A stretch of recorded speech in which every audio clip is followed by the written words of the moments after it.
આધી અવનીમાં જે દેહ ધારી રહ્યા, આપ્યા સુખ અપાર ભક્તજનને દિલે ધરીને દયા. કીધા ચારુ ચરિત્ર ગાન કરવા જેને કરુણા કરી, વંદુ મંગલ મૂર્તિ ઉરધરી સર્વોપરી શ્રી હરિ.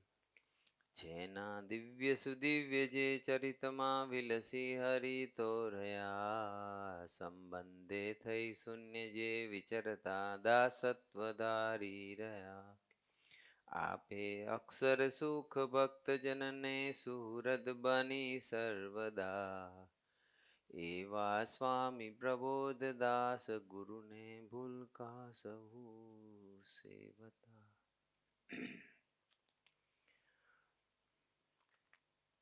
હું કેટલો ડેન્જરસ છે, કેટલો વિઘ્નરૂપ છે, કેટલું અશાંતિ લાવે છે, કેટલા કજિયા કરાવે છે, કેટલા ઝઘડા કરાવે છે, કેટલું દુઃખ આપે છે, કેટલા રોગ આપે છે, કેટલા પ્રોબ્લેમ્સ ઊભા કરે છે, આપણે 2 દિવસમાં જોયું. ભગવાન સ્વામિનારાયણે પણ વચનામૃતમાં જે હું રાખીને જીવન જીવે છે, ઈગોથી જીવન જીવે છે, એની પર ભગવાન ક્યારેય પ્રસન્ન થતા નથી. ભગવાન એનાથી કંટાળી જાય છે, અથવા ભગવાનને એનો અભાવ આવે છે, અથવા ભગવાન નારાજ થઈ જાય છે, અથવા ભગવાનની દ્રષ્ટિમાંથી એ પાત્ર નીકળી જાય છે, જે ઈગોથી જીવતું હોય, અહંકારથી જીવતું હોય તે. એટલે આપણામાં માન હોય કદાચ, આપણે એવું તો નહીં જ કહી શકીએ કે મારામાં માન છે જ નહીં. ઈગો હોય જ. ઈગોને લઈને તો આપણો જન્મ થયો છે. પણ આપણે માન ટળે ભાવે જીવન જીવવું બસ. કઈ પણ ક્રિયા ઈગો કરતા એક માન ટળે ભાવે જીવન. માન મારે ટાળવું છે બસ. હોય માન કે ઈગો કે હું, એના લક્ષણો આપણે જોઈએ એટલે આપણને 2 દિવસમાં ખ્યાલ આવી ગયો. મેસેજ આવે બધા ભક્તો જે સાંભળતા હોય ઓનલાઈન, બધા કહેતા હોય કે બહુ જ મને લાગુ પડે છે અને મારામાં ખરેખર હું બહુ પડ્યો છે. પડ્યો તો હતો પણ દેખાતો નહોતો. એ તો આ સત્સંગ જ એવો છે કે આપણને પોતાના દોષનું દર્શન ભગવાન કરાવશે જ. પણ ભગવાનને રાજી કરવા હોય ને, એને કોઈ દિવસ માન નહીં રાખવાનું. ભગવાનને રાજી કરવા હોય ને એને દાસ થઈને જીવી લેવાનું. ભગવાન સ્વામીને વચનામૃત પ્રથમના 56માં લખ્યું છે,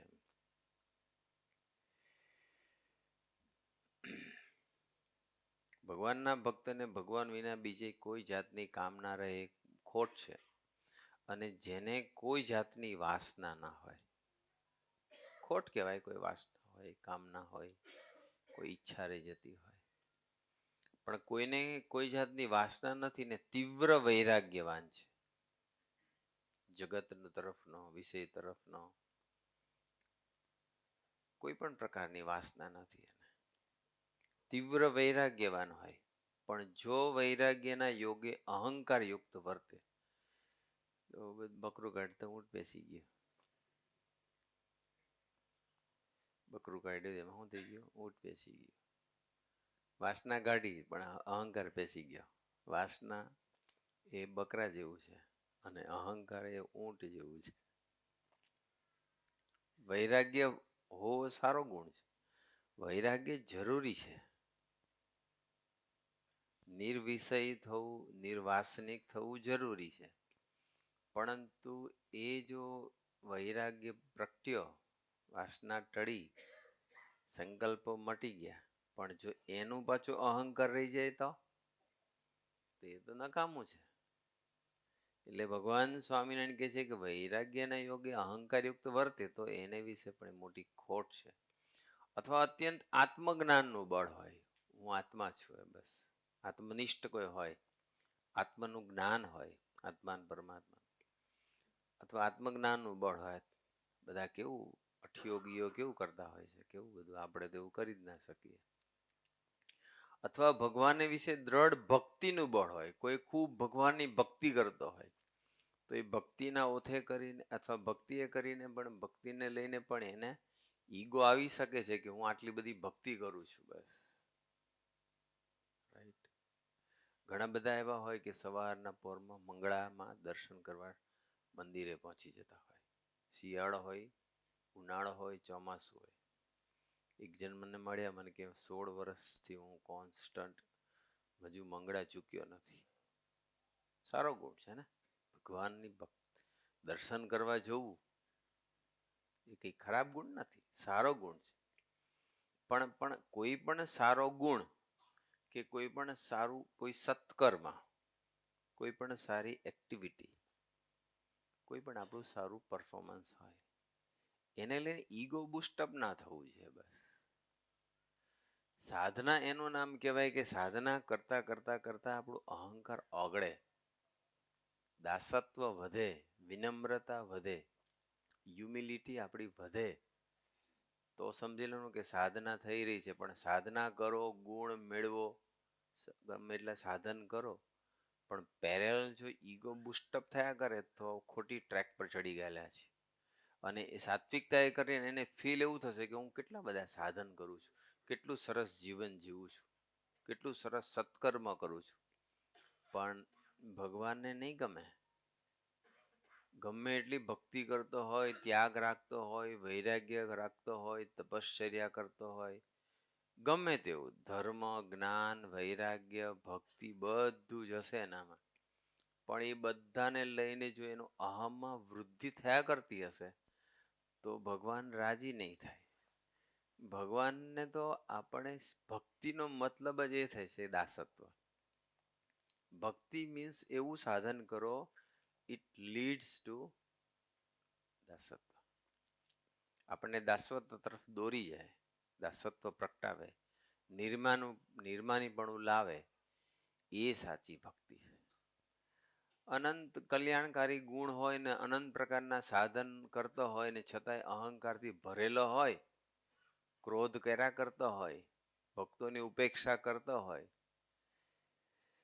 તો પછી એની ગાડી ખોટી ટ્રેક પર ચડી ગયેલી છે, જેને પાછો ખ્યાલ નથી આવતો. કારણ કે પોતે જે સાધન કરે છે, જે ગુણ મેળવે છે, જે કંઈ કદાચ એને સ્પિરિચ્યુઅલી બીજું એચિવમેન્ટ બી થતું હશે, એનામાં કદાચ અંતરિમી શક્તિ બી આવી જતી હશે, કદાચ એનો પંચમહાભૂત પર કાબુ પણ આવી જતો હોય, છતાં પણ એ ખોટી ટ્રેક પર છે.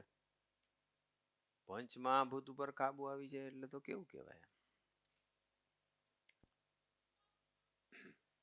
શું થયું? વાંધો નહીં, હજુ તો આવો ધીમે ધીમે નજીક. એટલે ભગવાન સામે કહે છે આત્મજ્ઞાનનું બળ હોય અથવા ભગવાન વિશે દ્રઢ ભક્તિનું બળ હોય અને તેના માનને યોગે કરીને જો ગરીબ હરિભગતને નમાય નહીં, ગરીબ હરિભગતને નમાય નહીં અને તેની આગળ દીન વચને બોલાય નહીં તો પણ તેને વિશે મોટી ખોટ છે. આ બહુ વિચારવા જેવું છે. ગમે એટલું સાધન કરીએ, ગમે એટલું આપણને સિદ્ધિ બી મળે, રિદ્ધિ સિદ્ધિ મળે, એચિવમેન્ટ આપણને કંઈ મળે, રાઈટ, અનંત અનંત કલ્યાણકારી ગુણ આપણામાં આવી જાય, એક બે નહીં, હજારો.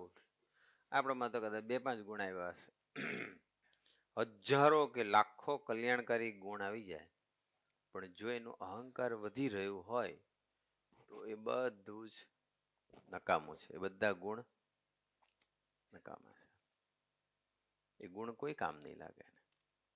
સાચો ગુણ એ છે કે આપણને દાસત્વ તરફ દોરી જાય, સેવક ભાવ તરફ લઈ જાય, એ સાચો ગુણ છે. પછી ભગવાન છે કે એ બી એને વિશે મોટી ખોટ છે જો એનો અહંકારમાં વૃદ્ધિ થતી હોય અને એ ખોટે કરીને હરિભગતનું અંગ વૃદ્ધિને ન પામે. એ વૃદ્ધિને નહીં પામે, ભલે અનંત ગુણ આવ્યા છતાં એ વૃદ્ધિને નહીં પામે. અને કોઈ એવો છે કે એનામાં ગુણ ઝાઝા દેખાતા નથી પણ દાસના દાસ થઈને વર્તે છે તો એ વૃદ્ધિને પામી રહ્યો છે. અનંત ગુણ છે, અનંત કાર્ય કરે છે, ભગવાનના સત્સંગની અનંત પ્રકારની સેવામાં નિમિત્ત બને છે, લાખો હજારો રૂપિયાની કદાચ કરોડો રૂપિયાની સેવા બી લાવી શકે છે, અનંતને માર્ગે બી ચડાવી શકે છે, અનંતને સમજણ બી આપી શકે એમ છે, અનંતને આવી કથા કરીને સૂઝ બી આપી શકે એમ છે, અનંત પારાયણ બી કરી શકે એમ છે. પણ જો એનામાં અહંકારની વૃદ્ધિ થઈ તો અમે લોકો બોલીએ, ગોષ્ઠી કરીએ, પણ એ ગોષ્ઠી દાસત તરફ લઈ જવી જોઈએ. એ ગોષ્ઠી એ કરીને ગોષ્ઠી બીજા પર લાદીએ અને બીજાને એવી રીતે વર્તાવા પ્રયત્ન કરીએ અને એ ગોષ્ઠીને લઈને મારું ઈગો બુસ્ટઅપ થઈ જાય તો આઈ એમ ઓન રોંગ ટ્રેક, ખોટી ટ્રેક પર ચડી ગયો છું. કોઈ પણ સેવા, કોઈ પણ ભક્તિ, કોઈ પણ ગુણ આપણને દાસત્વ તરફ, તું તરફ લઈ જવું જોઈએ, હું તરફ નહીં. હુંનો જાડો કરે એવું નહીં, હુંને તોડે એ સાચો ગુણ છે, એ સાચી ભક્તિ છે. ભગવાન સ્વામીને એક એક્ઝામ્પલ આપે છે જે આપણે સાંભળેલું છે કે જેમ સલાટ કૂવો ખોદતો હોય અને જો હેઠે પાણો પોલો બોલે તો સલાટ એમ કે જે પાણી ઘણું થશે. સલાટ એટલે જે કૂવો ખોદનાર વ્યક્તિ હોય ને એ ખોદે, અંદર પથ્થર હોય ને, પથ્થરા તોડતા હોય ને નીચે ઉતરવાનું હોય. ગુજરાતમાં એકલી માટી કદાચ નીકળે પણ સૌરાષ્ટ્રમાં પથ્થર નીકળે. પણ એ પથ્થર જ્યારે પોલો બોલે ને એટલે સલાડ જજમેન્ટ લઈ લે, ગેસ કરે કે આમાં પાણી સારું થશે. પોલો બોલે ઓછો અવાજ કરે, રણકે નહીં, બોદો બોલે એટલે સલાડ જજમેન્ટ લઈ લે પાણી સારું થશે. અને જો ઉપરથી રણકતો હોય અને માહી કાપે ત્યારે અગ્નિ ઝરે તો સલાડ કે એમાં કૂવામાં પાણી થશે તો અડધા કોષનું કે પા કોષનું થશે, પણ બધું થશે રણકે એટલે સમજી લેવું એમાં કાંઈ છે નહીં, જાજુ નહીં થાય એમાં. રણકવાનું નહીં, દાસત્વ રાખવાનું બસ.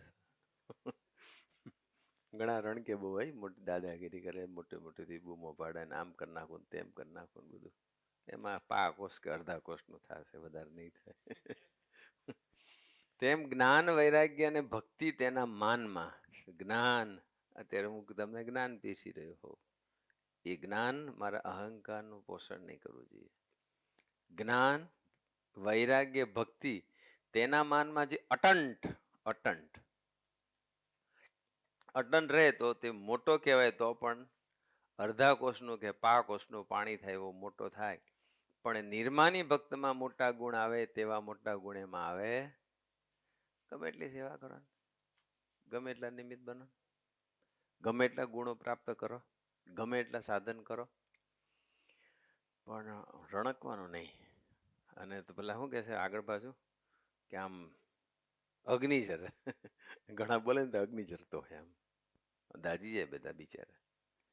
એકદમ વિનમ્રતાથી બોલવાનું, દાસ ભાવે બોલવાનું, ઊંચા અવાજે નહીં બોલવાનું. તેમ જ્ઞાન, વૈરાગ્ય અને ભક્તિ તેના માનમાં જે અટંટ રહેતો હોય તે મોટો કહેવાય, પણ જેવું અડધા કોષનું કે પા કોષનું પાણી થાય એવો મોટો થાય. પણ નિર્માની ભક્તમાં મોટા ગુણ આવે તેવા મોટા ગુણ એમાં ના આવે. માટે હવે મેઇન વાક્ય, જેને ભગવાનને પ્રસન્ન કરવા હોય તેને જ્ઞાન, વૈરાગ્ય, ભક્તિ તથા બીજા કોઈ શ્રેષ્ઠ ગુણ હોય તેને અભિમાને કરીને અટંટ થવું નહીં. હું પણ રાખું, મેં આટલી સેવા કરીને મારામાં આટલું જ્ઞાન છે ને હું વૈરાગ્યવાન છું, હું ધર્મ નિયમ વાળો છું ને હું ચુસ્ત છું ને. ચુસ્ત તો એ જ કહેવાય છે દાસનો દાસ થઈને વર્તે. બાકી ચુસ્તપણું ક્યાં જતું રહેશે ખબર પડશે. સ્વામિનારાયણનો ચુસ્ત, આમ ચુસ્તનો મતલબ કેવો કે જે નિયમ ધર્મ વ્યવસ્થિત પાડતો હોય, લૌકિક રીતે આમ એ શબ્દ બરોબર છે, પણ ચુસ્ત એને જ કહેવાય, અથવા એનો જ સત્સંગ જળવાઈ રહેવાનો કે પકડી રાખશે કે જે દાસના દાસ થઈને વર્તે છે, જેનામાં હું પણ હોય. નિયમ ધર્મનું પણ માન આવી જાય,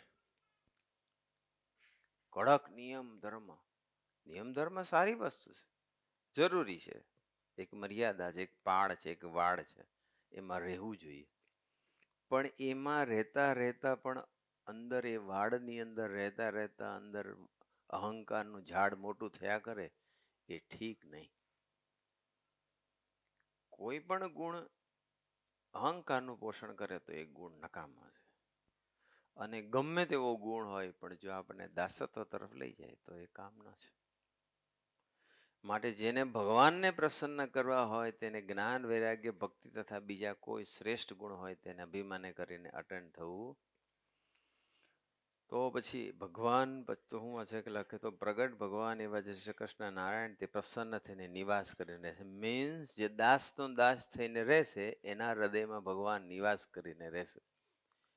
તુંથી જીવતો હશે એના હૃદયમાં ભગવાન નિવાસ કરશે, અને હુંથી રહેતો હશે એના હૃદયમાં ભગવાન નિવાસ કરીને રહેશે નહીં.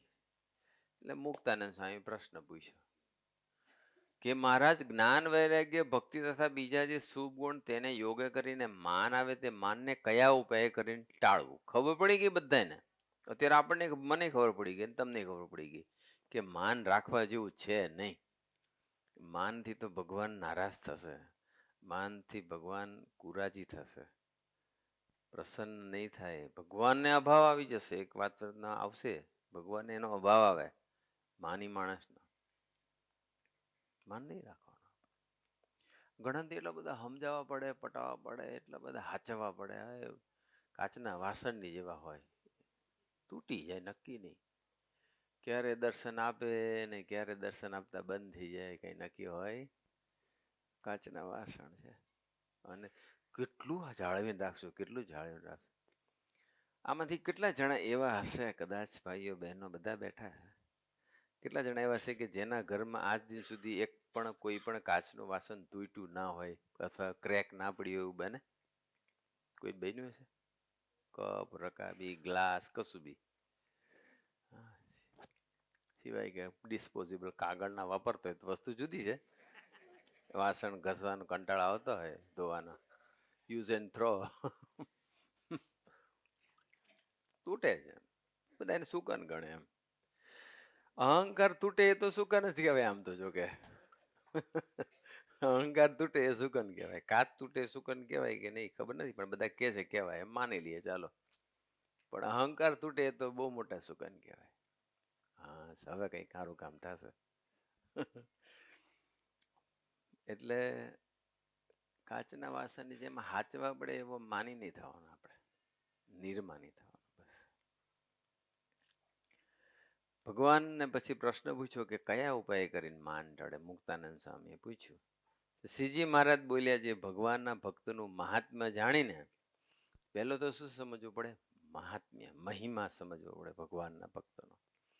મહાત્મ્ય જાણીને પોતે દેહ કરીને તેને નમસ્કાર કરે અને તેની સેવા ચાકરી કરે, અને જો હૈયામાં માનનો સંકલ્પ થાય તો તેને ઓળખે ને વિચારનું બળ રાખે તો માન ટળી જાય.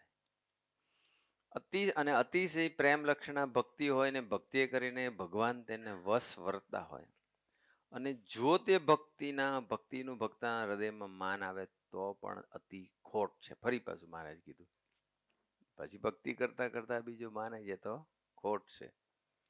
અને આત્મજ્ઞાનનું માન હોય તથા વૈરાગ્યનું માન હોય, પણ તે અભિમાન તો દેહાત્મ બુદ્ધિને દ્રઢ કરાવે. માટે છે ભગવાનના ભક્ત હોય તેને કોઈ પ્રકારે અભિમાન રાખવું નહીં. એ જ ભગવાનને રાજી કર્યાનો ઉપાય છે.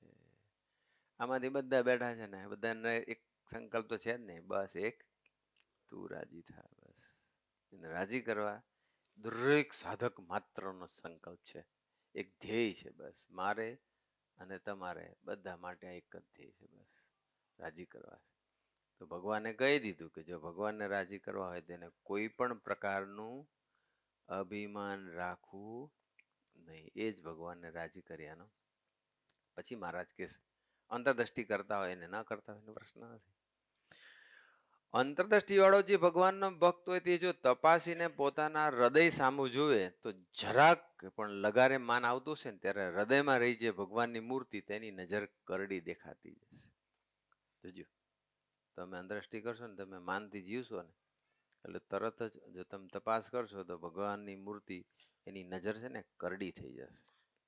મીઠી નજર નહીં રહે, કરડી નજર થઈ જશે. કારણ કે ભગવાન જોશે તું આટલો બધો માન રાખે છે. ભગવાનને રાજી કરવા હોય ને તો ભગવાનના ભક્તને દાસ થઈ જવાનું. બસ ભગવાન રાજી જ થઈ જાય. પણ હવે આપણે હવે માનનું જ સુખ અત્યાર સુધી લીધું છે, કોટી કલ્પથી માનનું સુખ લેતા આવ્યા છીએ, એટલે દાસત્વનું સુખ લેવાનો સંકલ્પ ઉઠતો નથી. પણ ખરેખર તમે જો જુઓ અને વિચારો અને અનુભવો ને, તો માને કરીને જે સુખ આવે છે ને, એ સુખ કરતા દાસત્વનું સુખ છે ને કોટી ગણું વધારે છે. કોટી ગણું વધારે છે.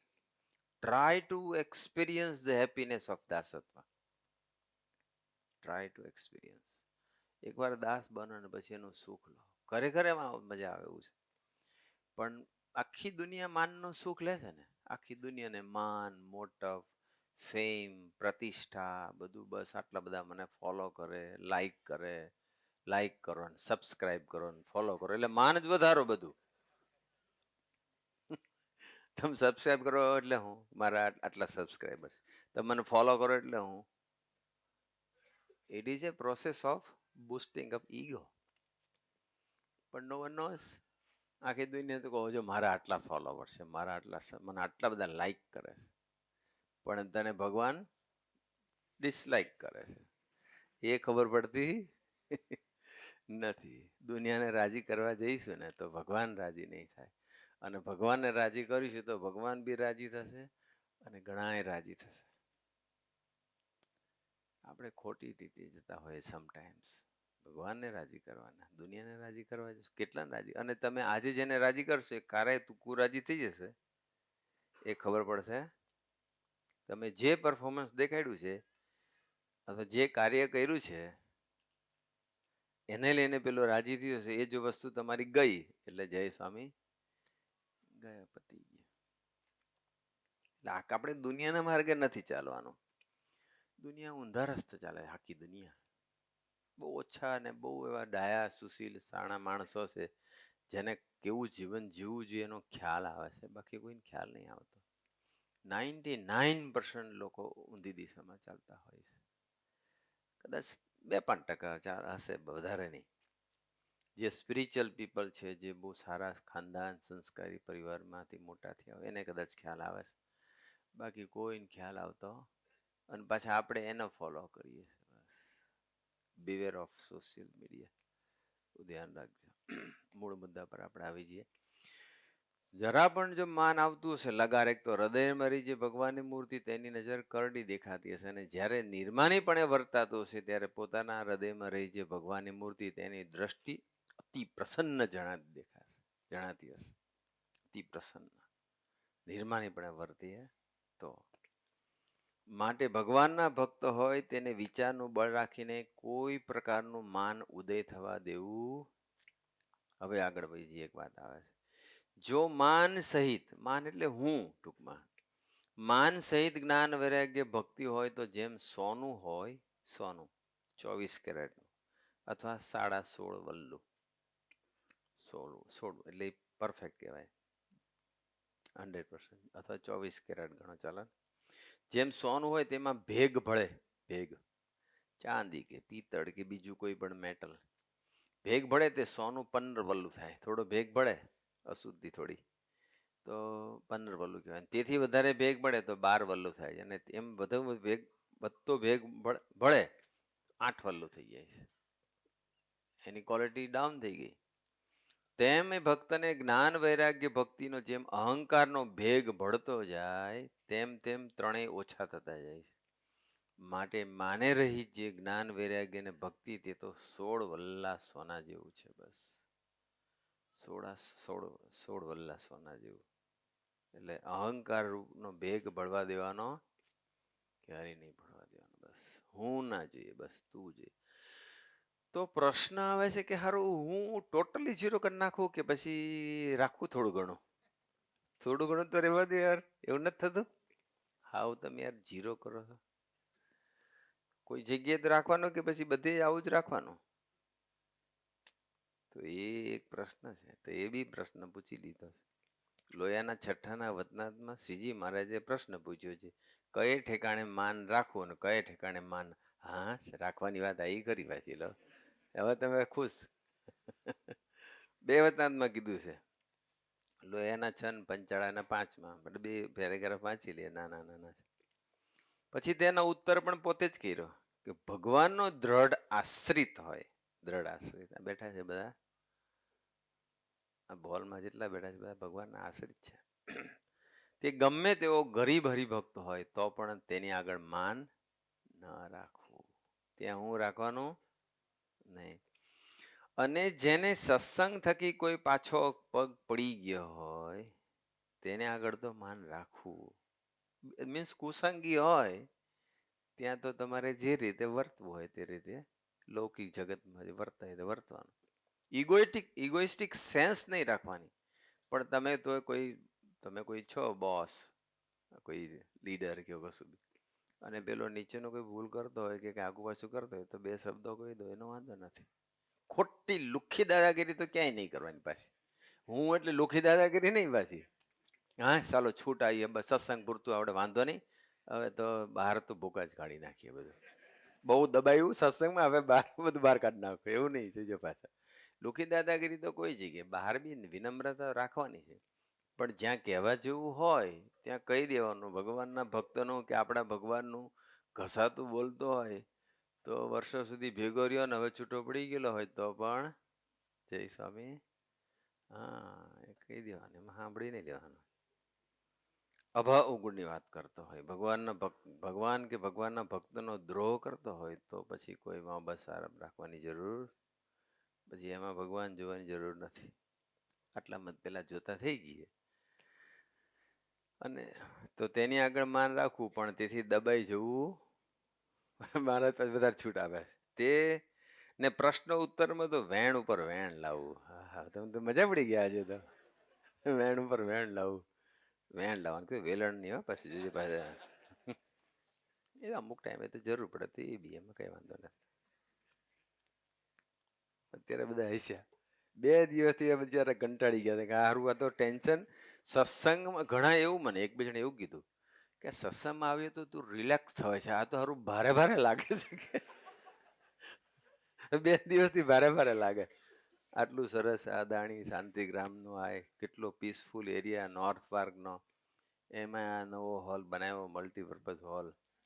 અને આ ભૌમિકભાઈ ઓપનિંગ જ પારાયણથી કરાવડાવી દીધો. અને પહેલું પારાયણ બાજુ હું માંથી તું, સામાન્ય તો વાત જ નથી. ભૌમિકભાઈ આમ જ કરી લઈએ કે અમે તો ચાલો સરસ, થોડો નાનો પડે પણ પછી તો આ જગદીશ કાકા ને અમલભાઈ મોટો કરી આપશે, પછી તો આપણે ચિંતા જ નથી. પણ થોડાક બહાર બેવું પડે છે, પણ વાંધો નથી. હું માંથી તુંમાં પણ જવું છે. લોકો તો કેવા સાધન કરતા હોય છે, કેટલી તપસ્યા ભગવાનને પ્રસન્ન કરવા માટે કરતા હોય. આપણે તો કેટલી સરસ સાનુકૂળતા, બધું ઇનબિલ્ટ સાઉન્ડ સિસ્ટમ, લાઇટ્સ ને બધું છે. એસી બી છે, પણ અત્યારે શિયાળો એટલે એસી બંધ રાખ્યું. કોઈ તકલીફ છે નહીં, ભગવાન ભજવા એને. તુંમાં જવું હોય ને તો હું બધી તમારી વ્યવસ્થા કરી દઈશ, એવું સ્વામીજી કે બધી જ અનુકૂળતા હું કરી આપીશ. પણ આપણે હવે હુંમાં જવાના હેવા પડી ગયા છે ને એટલે. પંચાળા 5માં સ્વયં પ્રકાશાનંદ સ્વામીએ પ્રશ્ન પૂછ્યો છે, કયે ઠેકાણે માન સારું ને કયે ઠેકાણે સારું નથી. હા ચાલો બીજું આવ્યું. ને કયે ઠેકાણે નિર્માની પણ સારું ને કયે ઠેકાણે સારું નથી. પછી શ્રીજી મહારાજ બોલ્યા છે, જે સત્સંગનો દ્રોહી હોય, સત્સંગનો દ્રોહી હોય અને પરમેશ્વરનું મોટા સંતનું ઘસાતું બોલતો હોય, રાઈટ, ભગવાન સ્વામિનારાયણ કે ગુણાતીતાનંદ સ્વામી આખી પરંપરા, હરિપ્રબોધમ પરિવારનો કોઈ પણ મુક્ત કોઈનું બી સત્સંગ આવી ગયો ને, ઘસાતું બોલતો તો તેની આગળ તો માન રાખવું તે જ સારું છે. આવ્યું ને, રાખવાની જગ્યા એ લો. એટલે હું હાવ ટોટલ ના કાઢી નાખતા, રાખજો થોડુંક, આ જગ્યા વાપરજો, નહીં તો પછી સત્સંગથી દૂર જતા રહેશું. સાંભળી કે છે ને ક્યાં બધા સાંભળી લે, બસ સાંભળ્યા કર્યું ને પછી તમે ક્યારે ઘણા બદલાઈ ગયા સાંભળીને. ભગવાન કે નારાજ બાજે ભગવાનની સામે પડી ગયા. એવું માન રાખવું તે જ સારું છે. એક પરમહંસને પૂછ્યું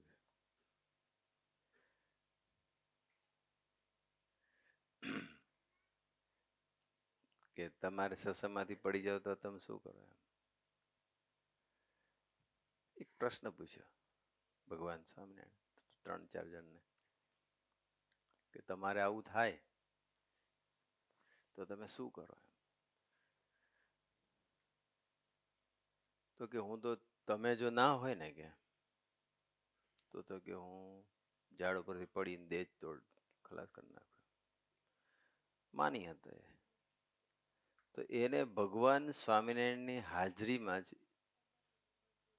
માને કરીને ઈગો બહુ હતો. મુક્તાનંદ સ્વામીનો અને આત્માનંદ સ્વામીનો અભાવ લીધો અને મહારાજની હાજરીમાં સત્સંગ છોડી દીધો અને મહારાજ દેહ છોડ્યા પછી બી રહેતો હતો. વાતો બધી ખાલી દંભ હતો એનો. દંભ એ પણ એક શું છે? હું છે, માન છે. મૂળ વાત પર પાછું આ વાત મહારાજ આગળ કહે છે. અને તે ઘસાતું બોલે ત્યારે તેને તીખા બાણ જેવું વચન મારવું, પણ વિમુખની આગળ નિર્માની થવું નહીં, તે જ રૂડું છે. તીખા બાણ લો. આજે બધી છૂટછાટ આવવા માંડી. આજે થોડું સારું લાગશે એવું લાગે છે, વાંધો નહીં. રોજ તો કે હું કાઢો એટલે થાકી ગયા, આમ કરે હું સારું આપણે દેખ જ્યાં જોયું તો હું જ દેખાય છે બસ. એટલે ઘણાને અઘરું પડે છે આ પારાયણ. પણ કોણ જાણે કેમ પાછા બીજે દિવસે આવી બી જાય છે એ કે પાછું એ સમજાતું નથી. ભારે લાગે છે, અઘરું લાગે છે, ટેન્શન જેવું લાગે છે.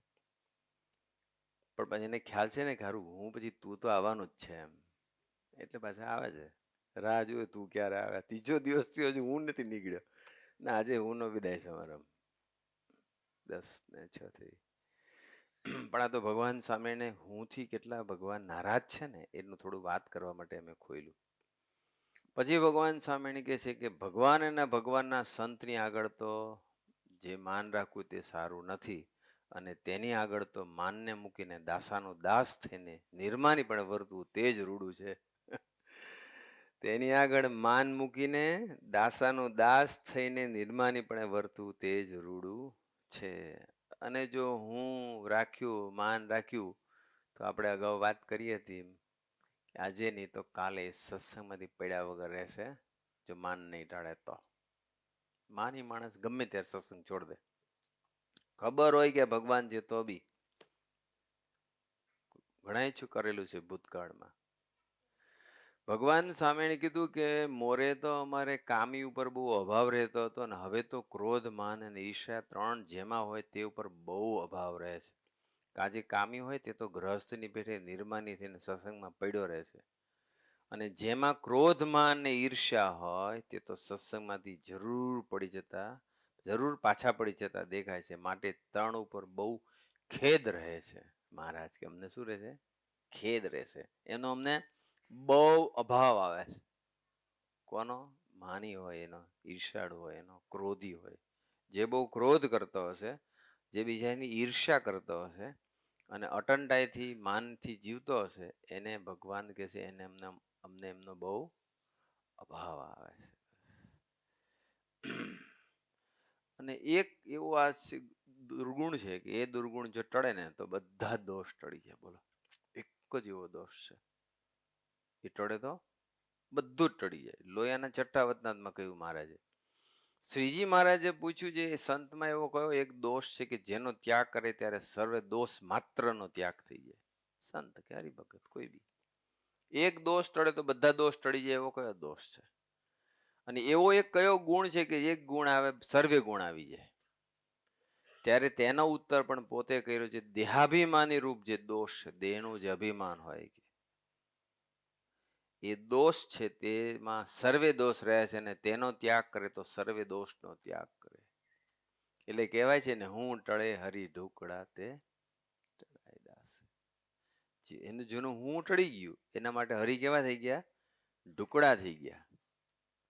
જેનો હું ટળ્યો એને હરી ઢુકડા, અને જેને હું જાજો એનો હરી દૂર. ઢુકડો નહીં, દૂર દૂર જતા રહેશે. હું ટળે હરી ઢુકડા. ટુકડા એટલે નજીક, સૌરાષ્ટ્રનો શબ્દ. હું ટળે, બસ હું ટાળો તો હરી ઢુકડા થઈ જશે. હું ટળે તો બધા દોષ ટળે. દેહાભિમાન રૂપ જે દોષ છે તેમાં સર્વે દોષ રહે છે, ને તેનો ત્યાગ કરે તો સર્વે દોષનો ત્યાગ થઈ જાય. અને હું તો દેહથી નોખો જે આત્મા છું, એવો જે આત્મનિષ્ઠા રૂપ એક ગુણ એ આવે તો સર્વે ગુણ આવી જાય. આત્મનિષ્ઠા, હું આત્મા છું, હું અક્ષર છું, બ્રહ્મ છું. પણ એ અત્યારે આપણે એ ટોપિક નથી. અત્યારે આપણો ટોપિક છે હું માંથી તું તરફની યાત્રા કરવી છે. હું કેટલું ડેન્જરસ છે અને કેવી રીતે ટળે. લોયાના 16ના વતનમાં કહ્યું છે, વાંચી લો. શ્રીજી મહારાજે પ્રશ્ન પૂછ્યો કે સંતનો અભાવ શાણે કરીને આવે છે તે કહો. પછી એનો ઉત્તર પરમહંસ કરવા માંડ્યો પણ થયો નહીં. પછી શ્રીજી મહારાજે એનો ઉત્તર કર્યો જેને માન હોય તેને સંતનો અભાવ આવે. સંતને આવે ને હરિભક્તોને આવે.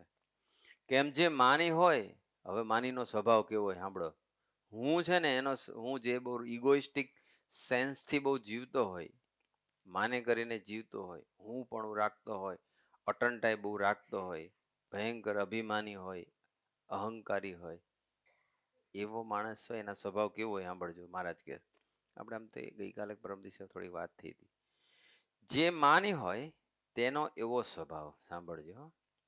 મહારાજ કહે છે તેનો એવો સ્વભાવ હોય છે જે પોતાને વખાણે, કાલે જ વાત થઈ હતી ને આપણે, જે પોતાને વખાણે તેમાં 100 અવગુણ હોય, 100 અવગુણ હોય, તે સર્વે પડ્યા મૂકીને તેના એક ગુણ હોય તેને બહુ માને. કેવો માનનો સ્વભાવ છે, જોયું છે ને આપણે, અનુભવ્યું છે ને, અમે તો અનુભવ્યું છે. માની માણસના ગુણ ગાય ને કોઈ, તમારામાં 100 નહીં 1000 અવગુણ હોય ને, પણ છતાંય માનીના દિલમાં વસવું હોય ને તો એના ગુણગાન ગાવા માંડો, તમારો હજારો દોષ તરફ એ પડદો ઢાંકી દેશે, દેખાશે જ નહીં. માની હોય તેનો સ્વભાવ એવો હોય જે પોતાને વખાણે તેમાં 100 ગુણ હોય, તે સર્વને પડ્યા મૂકીને તેમાં એક ગુણ હોય તેને બહુ માને. અને જે પોતાને વખાણતો ન હોય માની માણસ, જે પોતાને વખાણતો ન હોય તેમાં 100 ગુણ હોય, તે સર્વે પડ્યા મૂકીને તેમાં કંઈ જેવો તેવો એક અવગુણ હોય તો એ બહુ માનીને પ્રથમ તો મન તથા વચને કરીને તેનો દ્રોહ કરે, અને પછી દેહ કરીને પણ દ્રોહ કરે, માટે માનરૂપ મોટો દોષ છે. કેવું કહેવાય? 1000 ગુણ હોય, 100 ગુણ હોય, પણ જો એને વખાણ ના કરે તો એને 100 ગુણ નહીં દેખાય. પણ આપણામાં સહેજ બી કંઈ પણ નહીં જેવો કંઈ સામાન્ય અવગુણ હોય ને તો એને એકદમ હાઇલાઇટ કરશે, એને મોટો કરશે ને એ ગામમાં ઢંઢેરો પીટશે, આવો છે ને તેવો છે. શા માટે? ગુણ નથી ગાતો એટલે. એક જણો એવો છે એનામાં 100 ગુણ છે, એક જણો એવો છે કે એમાં 100 અવગુણ છે. પણ માની માણસને 100 અવગુણ વાળો જો ગુણગાન ગાશે તો એ એકાંતિક છે ને મોટો છે ને એવું વાત કરશે. અને જેનામાં 100 ગુણ છે ને જો પેલો વખાણ નથી કરતો તો હાવ ભંગાર માણસ, ચાલે જ નહીં. આવો છે ને તેવો છે ને બધું એ વધારીને પેલો બોલશે માની માણસ. એટલે માની માણસ બહુ ડેન્જરસ છે સત્સંગની અંદર.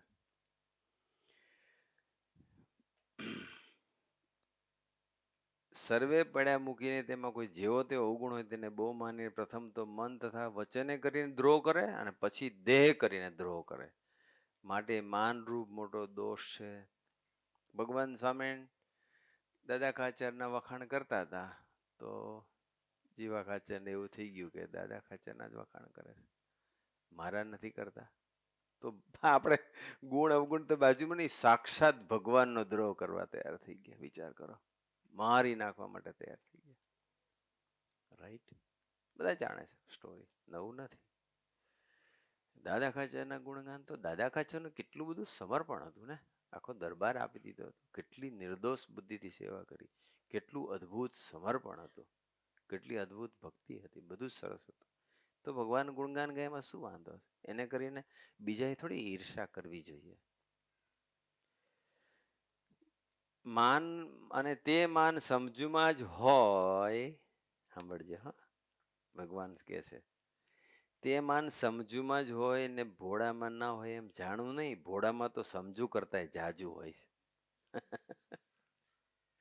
ભગવાન કહેજો, તે દિવસે તો હું બોલ્યો હતો, કારણ કે અમે વાંચ્યું હતું ને એટલે હું બોલ્યો હતો. બાકી આપણે તો ભોળા જ છીએ, આમ તો કઈ ખબર પડતી જ નથી. પણ મુક્તાનંદ સ્વામી શ્રીજી મહારાજને, જેને સમ્યક દોષનું દર્શન નથી થતું ને એ બધા ભોળા જ છે.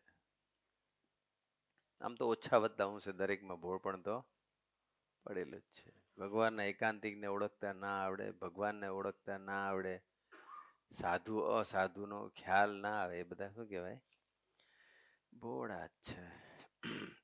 એ માન કેમ ટળે? ત્યારે શ્રીજી મહારાજ બોલે, જે પાછું પેલું આવ્યું, જે ભગવાનનું મહાત્મ્ય અતિશય સમજતો હોય તેને માન ના આવે. કેમ કે જુઓ ને ઉદ્ધવજી કેવા ડાયા હતા, નીતિશાસ્ત્રમાં કુશળ હતા, દેહ કરીને રાજા જેવા હતા, પણ જો ભગવાનનું મહાત્મ્ય સમજતા હતા તો ગોપીઓને વિશે ભગવાનનો સ્નેહ જોઈને તેની આગળ તો પોતાનું માન ન રહ્યું ને એવું બોલ્યા. શું બોલ્યા ઉદ્ધવજી?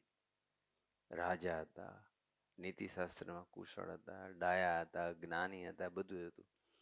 આટલા મોટા હોવા છતાં ગોપીઓ, એના માટે એને ગોપીઓની કૃષ્ણ પરમાત્મા સાથેની પ્રીતિ જોઈને એને એવું થઈ ગયું કે આ ગોપીઓના ચરણની રજ જેને અડતી હોય. ભગવાન કૃષ્ણના ચરણની રજની વાત નહીં કરી ઉદ્ધવજીએ, ગોપીઓના ચરણની રજ જેને અડતી હોય એને એવા જે વૃક્ષ લત્તા તૃણ ગુચ્છ તે માયલો હું કંઈક થાવ. કેવું કહેવાય? વિચાર, think over it, just don't listen, think over it. ગોપીઓની ચરણ રજ નો જેને અધિકાર સ્પર્શ મળે છે એવી જે વૃક્ષ, એવા ઝાડ, લત્તા, વેલ, તૃણ એટલે ઘાસ, ગુચ્છ પુષ્પ ગુચ્છ, એમાંથી મને કંઈક બનાવો જેથી કરીને મને ગોપીઓની ચરણનો મને સ્પર્શ મળે. કેવું કહેવાય? કઈ કક્ષાનો મહિમા! આવો મહિમા જેને સમજાતો હોય ને એના માન રહે ખરું. ઉદ્ધવજી કેટલા નિર્માની થઈ વર્ત્યા હશે. તુલસીદાસજીએ પણ કહ્યું છે, તુલસી જાકે મુકન સે ભૂલે નિકસે રામ, તાકી પક્કી પહેન્યા મેરે તન કી છે. ભૂલે ચૂકે રામનું નામ કોઈ બોલે, ભૂલે ચૂકે, જાણે અજાણે, ભાવે કે કુભાવે બોલે તો પણ એના માટે તો હું મારા ચામડા કાઢીને એને જુત્ય બનાવી આપું. યોગી મહારાજ કહેતા આપણે એ ના થાય કાંઈ નહીં, પણ ગરીબ હરી વગર એને ચપ્પલ તો અપાઈ દઈએ. ગરીબ એને મહાત્મ્ય સમજે ત્યારે માન જાય છે, અને મહાત્મ્ય વિના માન જતું નથી. માટે જેને માન ટાળવું હોય તેને ભગવાનનું સંતનું મહાત્મ્ય આ એક રસ્તો બતાવ્યો હું ટાળવાનો. બરાબર છે. હવે એક બહુ ઇમ્પોર્ટન્ટ વાત આવે છે, આપણે બધા વિચારવા જઈએ છીએ કે ભગવાનને રાજી કરવા માટે આપણે સાધન કરતા હોય, સેવા કરતા હોય, ક્રિયાયોગો બધી કરતા હોય, રાઈટ? સત્સંગની પ્રવૃત્તિ, યુવા પ્રવૃત્તિ, અમરીશોની સેવા, અનંત પ્રકારની બધી સેવા કરતા હોય આપણે, કે કોઈ સાધન કરતા હોય, પણ પછી એ ક્રિયાના આકારે એટલું બધું નહીં થઈ જવાનું કે ભગવાન ગૌણ થઈ જાય. બસ. કારણ કે જીવને છે ને ક્રિયા ગમે છે, પણ ભગવાનનું ધ્યાન કરવું નથી ગમતું, ભગવાનના મહિમાનો વિચાર કરવો નથી ગમતો. એટલે આ મને બહુ ગમી ગયું, એટલે મેં આજે હું કવર કરું છું. કારણ કે એ આફ્ટરઓલ તો હું જ છે. હું એટલા માટે છે કે ક્રિયા કરે છે ને એમાં એને ક્રિયાનું સુખ આવે છે, અને એ ક્રિયા કરે છે એટલે બીજા માન આપે છે, એટલે ક્રિયાના આકારે થઈ જાય છે અને ભગવાન ગૌણ થઈ જાય છે. એ વાત બહુ મસ્ત છે. મધ્યના 66ના વતનાની અંદર ગોપાળાનંદ સ્વામી શ્રીજી મહારાજને પૂછતા આવા છે. ગોપાળાનંદ સ્વામીને શ્રીજી મહારાજ પ્રશ્ન પૂછે છે. ગોપાળાનંદ સ્વામીને કોણ પૂછે? મહારાજ. અષ્ટાંગ યોગ સિદ્ધ થાય. અષ્ટાંગ યોગ, અષ્ટાંગ એટલે ખબર છે ને શું? કોને ખબર? બોલો છે. યમ, નિયમ, આસન, પ્રાણાયામ, પ્રત્યાહાર, ધારણા, ધ્યાન ને સમાધિ. અષ્ટાંગ યોગ સિદ્ધ થાય અથવા આત્મદર્શન થાય છે. આત્મદર્શન થાય, પોતાના આત્માનું દર્શન થાય. તે તો ભગવાન અને ભગવાનના સંતની કૃપા થકી થાય છે. બધું શેનાથી થાય છે? કૃપાથી જ થાય છે. સાંભળજો બરાબર, અહીં રહેજો બધા, બહાર ના જતા. તે એ યોગ અને આત્મદર્શન સિદ્ધ થયાનું કારણ જે ભગવાન અને ભગવાનના સંત તેને વિશે વૃત્તિ ગૌણ થઈ જાય છે, અને અષ્ટાંગ યોગ અને આત્મદર્શન એને વિશે વધુ લગ્ની લાગી જાય છે. તેનું શું કારણ હશે? કેવી વાત છે! મહારાજ છે ગોપાળાચાર્ય પૂછે છે, મહારાજ પૂછે છે કે તમે અષ્ટાંગ યોગ સિદ્ધ કરો, કોઈ સેવા કરો, કોઈ ગુણ મેળવો, કોઈ સાધન કરો, કશું બી સારું જ કરો છો, ખરાબ નથી કરતા, ખોટું નથી કરતા, પણ એમાં તમે એના આકારે થઈ જાઓ છો અને ભગવાન ગૌણ થઈ જાય અને પેલું મુખ્ય થઈ જાય, એમાં વધુ લગ્ની લાગી જાય અને ભગવાનની લગ્ની ઘટી જાય. એવું કેમ થતું હશે? પછી ગોપાળાનંદ સ્વામી તો જીનિયસ. પછી ગોપાળાનંદ સ્વામીએ કહ્યું છે એનો યોગા અભ્યાસ કરતે થકે યોગ સિદ્ધિ થાય છે, તેનું કંઈક માન આવે છે, તેણે કરીને ભગવાનની કોરે કંઈક વૃત્તિ ગૌણ થઈ જાય છે. તો એમને યોગાની વાત કરીએ, આપણે બીજી કંઈ હોય. કદાચ કોઈ સરસ ધ્યાન કરતું હોય, કોઈ સરસ ભક્તિ કરતું હોય, કોઈ સરસ સેવા કરતું હોય, કોઈ સરસ ગોષ્ઠી કરતું હોય, કોઈ સરસ કીર્તન ભક્તિ કરતું હોય. રાઈટ? અનંત પ્રકારની રીત છે.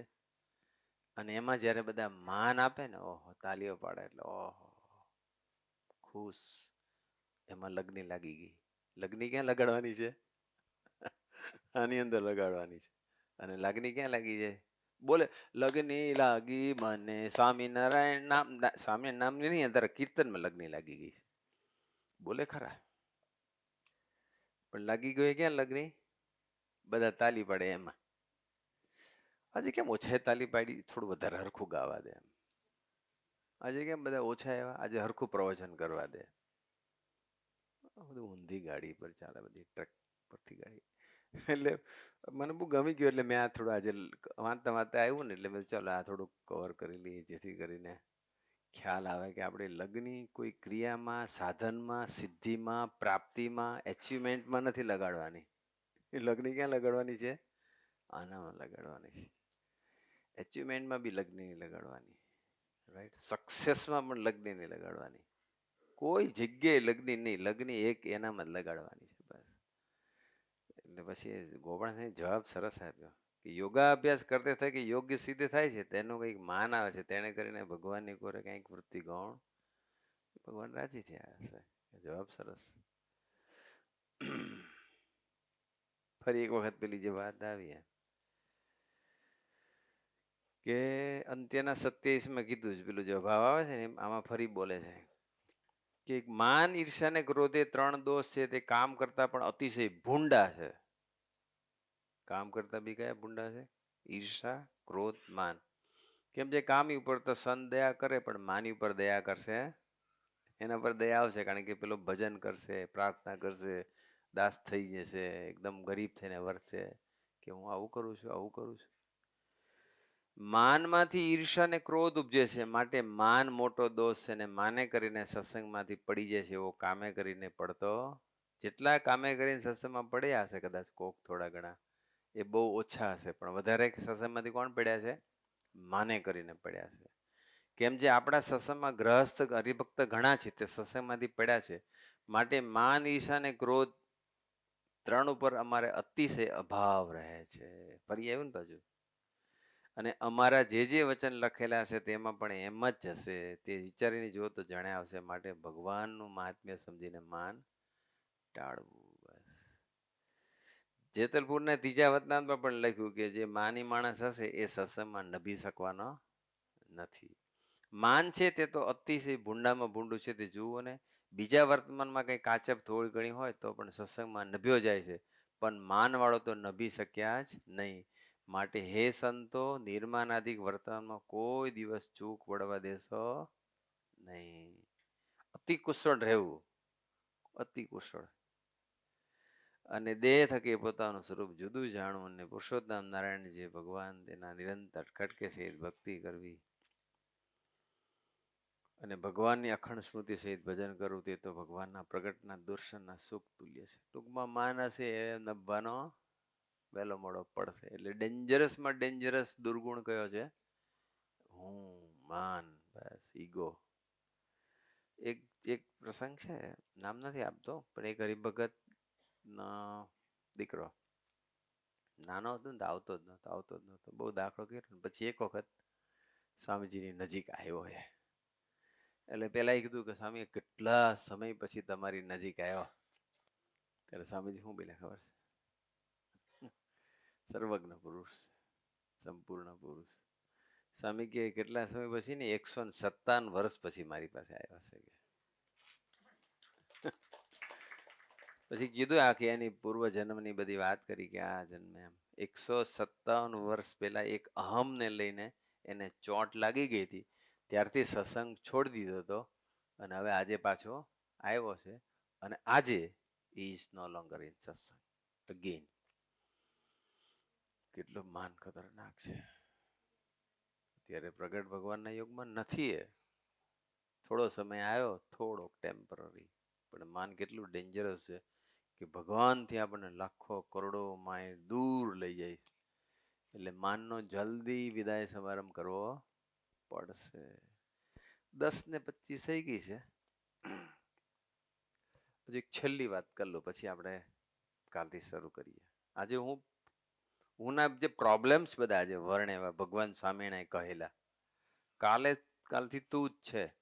અને કાલે ફરી પાછું આ લેસન જે આજે આપ્યું હતું, ગઈકાલે આપ્યું હતું, એ પાછું કાલે તમારે કદાચ કોઈ આમાંથી ના સાંભળ્યું હોય અથવા ના વિચાર્યું તો તુંનો શું મતલબ થાય એ થોડું કહેવાનું છે બધાય, એક જ લાઈનમાં. જેને આવડે તેને, ના આવડે તો સાંભળશે, પણ વિચારીને તો આવજો તુંનો મતલબ શું થાય. હુંનો મતલબ તો ઘણો સમજી લીધો ને, હુંના લક્ષણો. તો જે તું વાળો હોય એના લક્ષણ કેવા હોય અથવા એના વ્યાખ્યા શું એ કાલે કહેજો. પણ એક છેલ્લો પ્રસંગ કહી દઉં. ભગવાને આપણને કોઈ સુખ આપ્યું હોય અથવા ભગવાને આપણને ટોપ કક્ષાની સમજણ આપી હોય કે કશું બી આપ્યું હોય, તો એ હુંનું પોષણ ના કરી જાય એનું ધ્યાન રાખવાનું. હુંનું પોષણ ના કરી જાય. એક પ્રસંગ છે, સાંભળેલો જ છે તમે. ગુણાતીતાનંદ સ્વામીના વખતમાં એક સાધુ હતા. આમે ગોપાળન સ્વામી સાથે હેતવાળા હતા. પછી ગોપાળન સ્વામી પાસે ગોપાળન સ્વામીનો સમાગમ કર્યા પછી ગુણાતીતના યોગમાં આવ્યા. ગોપાળન સ્વામીને કહ્યું હતું મારા ગુણાતીતાનંદ સ્વામી કે મને તમારા સારા સાધુ આપો. એમ તો 60 સાધુ હતા. તો કે મારી પાસે સારા તો ખાલી 2-3 જ છે, જેને જેને ગુણાતીતની દ્રષ્ટિએ જે સારા કહેવાય. એમાંના એક, હા, સારામાંના એક. કેટલું જાગ્રત રહેવાની જરૂર છે મારે ને તમારે. પછી અને એટલી ટોપ સમજણ વાળા હતા અને ભગવાનનું સુખ એને એટલું બધું મળતું હતું. ભગવાનનો નિશ્ચય પણ એટલો બધો પાકો હતો.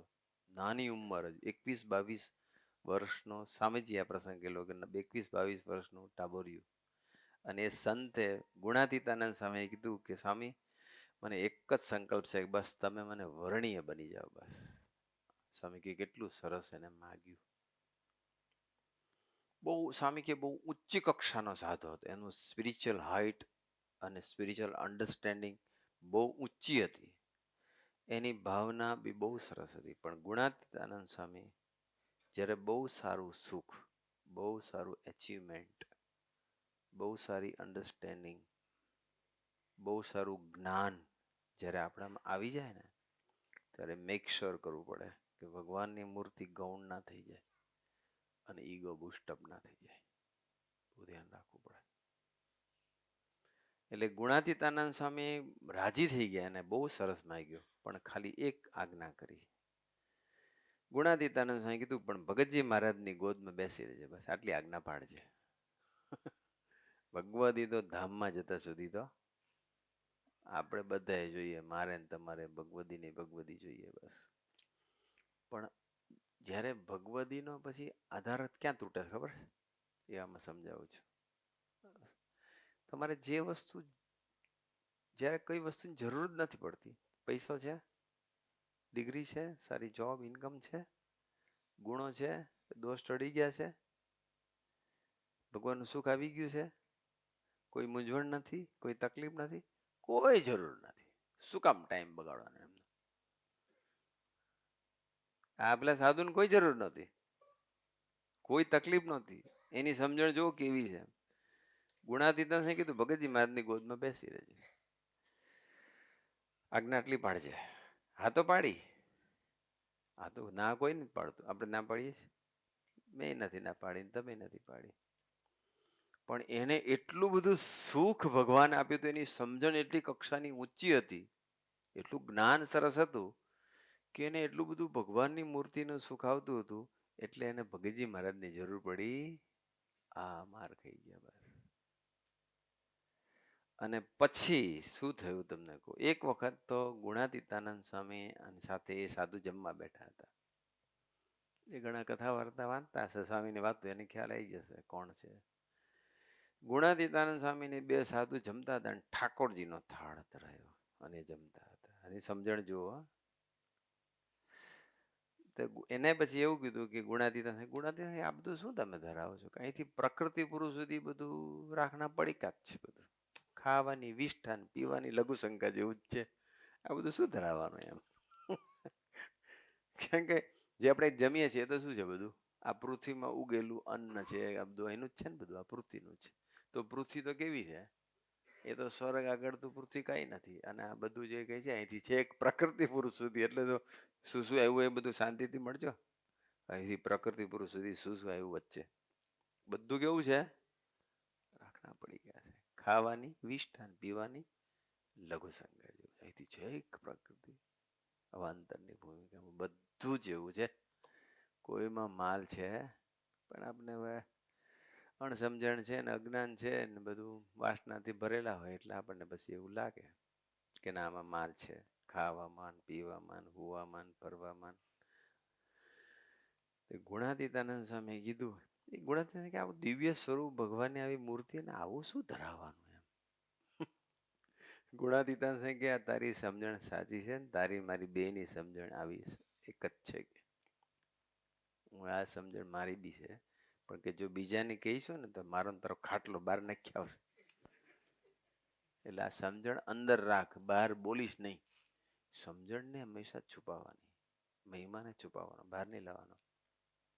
સેવાને સમજણને છુપાવવાની, સેવાને સમજણનું પ્રદર્શન નહીં કરવાનું, એની જાણ પણ બધાને નહીં આપવાનું, એનો એનો ગોકીરો નહીં કરવાનો, છુપાવવાનો, હાઇડ કરવાનો. આટલું બધું મહિમાની મૂર્તિ હતી, આટલું બધું એ સમજણ ટોપ હતી. પ્રકૃતિ પુરુષ સુધી કોઈ જગ્યાએ માલ નહોતો મનાતો. કેવું કહેવાય, કેટલો ટોપ કક્ષાનો આત્મા કહેવાય. પણ ગુણાતીતાનંદ સ્વામી કીધું કે ભગતજી મહારાજની ગોદમાં બેસજો, પણ ના બેસાયું. અને પછી અતિ મહિમાના આવિષ્કારને લઈને પછી એને નાની ઉંમરે દેહ છોડી દીધો. બસ ગુણાતીતને રાજી ના કરી શક્યા, ટોપ કક્ષાના સાધુ હોવા છતાં પણ. રાઈટ. એટલે ભગવાન આપેલું સુખ, ભગવાન આપેલી સમજણ આપણું સાત્વિક ઈગો વધારી ન જાય, ઊનું પોષણ ન કરી જાય અને ભગવાનની મૂર્તિને ગૌણ ન કરી જાય, એનું ધ્યાન રાખવું પડશે. તો આપણે આટલું હવે ઘણું થઈ ગયું. હું ઉપર આપણે હવે રિપ્લેસ કરવાનું છે તુંથી. અને તું ને એટલું ધરબી દેશો ને એટલે હું ભાગી જશે. તુંથી એટલું બધું ધરબી દો કે હું ભાગી જાય. પેલી ટાંકી હોય ને એમાં થોડું ડોળું ગંદુ પાણી હોય ને, ઉપરથી એટલું બધું ચોખ્ખું પાણી નાખો કે પછી નીચેથી પેલું ગંદુ પાણી શરૂઆતમાં વધારે ડોળ નીકળશે, પછી થોડું માઇલ્ડ થશે ને પછી એકદમ ધીમે, પછી તો જેવું ઉપર છે એવું નીચેથી નીકળશે. તુંથી ભરી દેવું પડે. અને તુંથી ભરવાનો પ્રોગ્રામ આપણે કાલથી કરીશ. પણ એ તું શું છે એવું ના કહેતો, તું જ કહી દે ને. તું શું છે તું ના કરી, તું બોલ ચાલ. કેતા તો રામ ભંડેરી બધા ગુણાતીત લાય તારી ખરી એમ. એ આખો સંબંધ જુદો હતો. પણ તું એટલે શું એની ડેફિનેશન અને પછી એના પ્રસંગો સહિત તું તરફથી જીવનાર એ બધા ગુણાતીત પુરુષો કે જે ભગતજી મહારાજ જેવા સાધકો કે વર્તમાન કાળે એવા સાધકો તુંથી કેવું જીવન જીવી ગયા, અથવા એના જીવનમાં તું કેટલો ભારોભાર હતો એનું દર્શન આવતીકાલથી કરીશું. એટલે મિસ નહીં. એટલે મેં તને પહેલા દિવસે કીધું કે આ પારાયણ તમે આવશો ને જશો નહીં મજા આવે, રેગ્યુલર અટેન્ડ કરવું પડશે. સંજોગોનાદીની કોઈથી એક દાડા ના આવ્યું સંજોગોનાદી તો સાંભળી લેવાનું. આપણે એ બધા લોકો મીડિયા ટીમ વ્યવસ્થા કરી રાખી છે કે બધાને ઓનલાઈન મળી જાય. ઓકે, તો 59 મિનિટ થઈ ગઈ છે. મેં જોયું હતું 9:35 મને આજ મળ્યું હતું બાઈક. આજે 10:34 થઈ છે. આજના શુભ અને મંગલકારી દિવસે ગુરુ હરિના ચરણોમાં પ્રાર્થના કે અમારા જીવનમાંથી બસ હવે જે હું ભરેલું હતું અને હું જે કંઈ થોડું ઘણું જે કંઈ થોડું વધારે જે હશે તે આપે એમને હવે દેખાડ્યું છે. બસ અમે હવે તુંથી અમારા તંત્રને ભરી દઈએ, જેને લઈને હું જલ્દી વિદાય સમારે એમ લઈ લે, હુંનો જલ્દી પ્રલય થાય. તો અમને તુંથી અમારા તંત્રને ભરી દેવા માટેનો ખૂબ ખૂબ બળ બુદ્ધિની શક્તિ આપો. એ જ પ્રાર્થના સજાનંદ સ્વામી મહારાજની.